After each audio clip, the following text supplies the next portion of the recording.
जमाना कितना भी बदल जाए, इतना भी नहीं कि बहू घर आए और सास गर्भवती दिख जाए। देखो मीरा, माँ का पूरा ख्याल रखना है, उनसे अब काम नहीं होता है। क्यों, क्या हो गया है? तुम्हारी माँ तो हट्टी कट्टी दिख रही है, पूरी शादी में घोड़ी की तरह नाची है, अब क्यों काम नहीं होता उनसे? वो माँ प्रेग्नेंट है ना, बच्चा होने वाला है, मैं कभी भी भाई बन जाऊंगा इस साल के अंत तक। क्या बोल रहे हो? वो सर पर हाथ रखकर बैठ जाती है। यार पहले क्यों नहीं बताया? कैसा मजाक है ये? झूठ बोल रहे हो ना? हाँ, झूठ बोल रहे हो ना? तभी ससुर की आवाज आती है। बहू पानी गरम कर दे, तेरी सास को दवाई देनी है।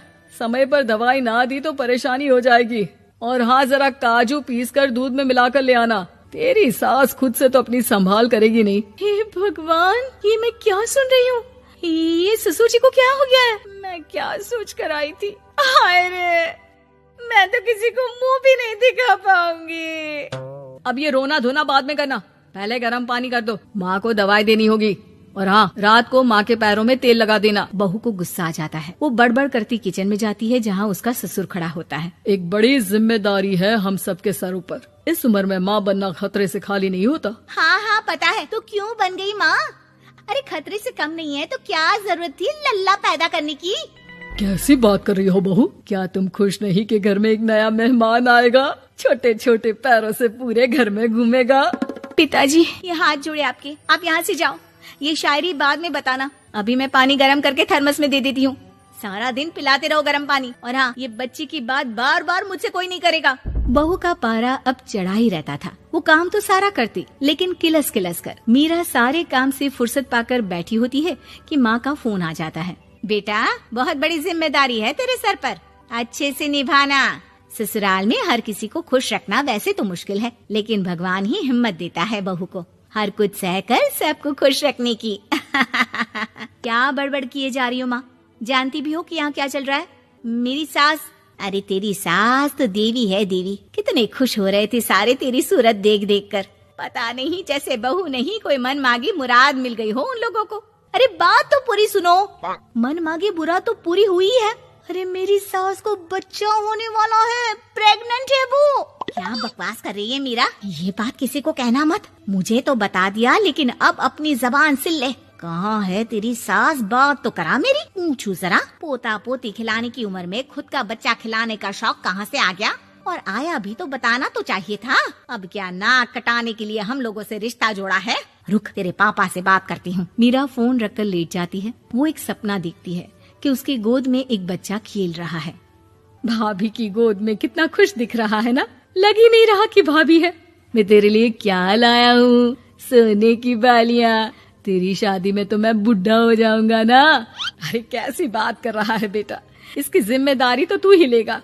हम लोगों का तो कोई भरोसा नहीं, कब ऊपर वाला उठा ले। बहू को सास को देख देख कर गुस्सा आ रहा था। तभी वहाँ पड़ोसन आ जाती है। अरे बहू, तुझसे तो पूछने से भी डर लगता है कि कब खुशखबरी सुना रही है।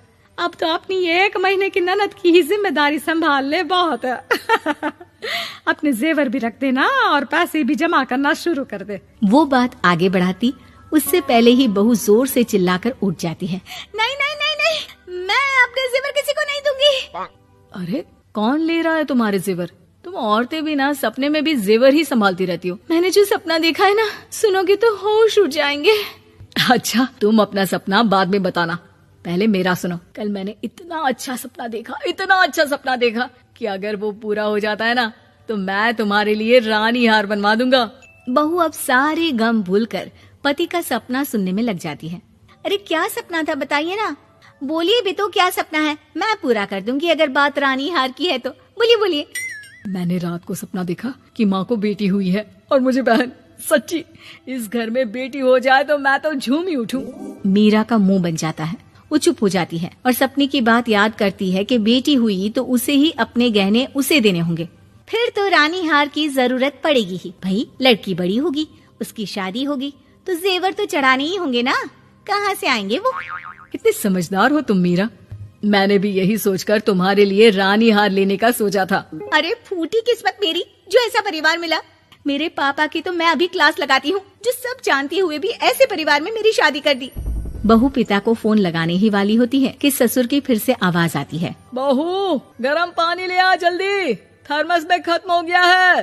बाद में खबर लेती हूँ मैं पापा की, पहले सास को गर्म पानी दिया हूँ। बहू अभी किचन में काम कर ही रही थी कि मीरा के मम्मी पापा आ जाते हैं। वो हाथ में ढेर सारे फल लेकर आते हैं। मीरा के पिता मीरा के ससुर से कहते हैं, लीजिए भाई साहब, ये फल रखिए, बहन जी को खिला दीजिएगा।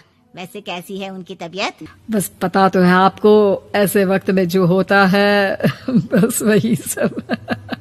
मुझे तो सुनकर बहुत गुस्सा आया था, लेकिन चलिए, भाग्य में जो है लिखा उसे कौन टाल सकता है। डॉक्टर को दिखाए? हाँ, बस डॉक्टर आने ही वाला है। अच्छा हुआ आप लोग भी आ गए। उतने में एक सुंदर सी लेडी डॉक्टर आती है। पेशेंट कौन है आप? अरे नहीं जी, मैं तो बहू हूँ इस घर की। मैं तो अभी सोच भी नहीं सकती पोता या पोती के बारे में। अभी तो मेरी सास ही। अरे चुप हो जाना, देख तो ले, डॉक्टर है ये, किसी के भी सामने गुस्सा फोड़ देती है। डॉक्टर कमरे में जाती है और थोड़ी देर बाद बाहर आ जाती है। पीछे से सास भी निकल आती है। हे भगवान, इतना दुख तो किसी को भी ना दे जितना मुझे दिया है। देखिए बहन जी, आप लोगों को तो ये सोचना भी नहीं चाहिए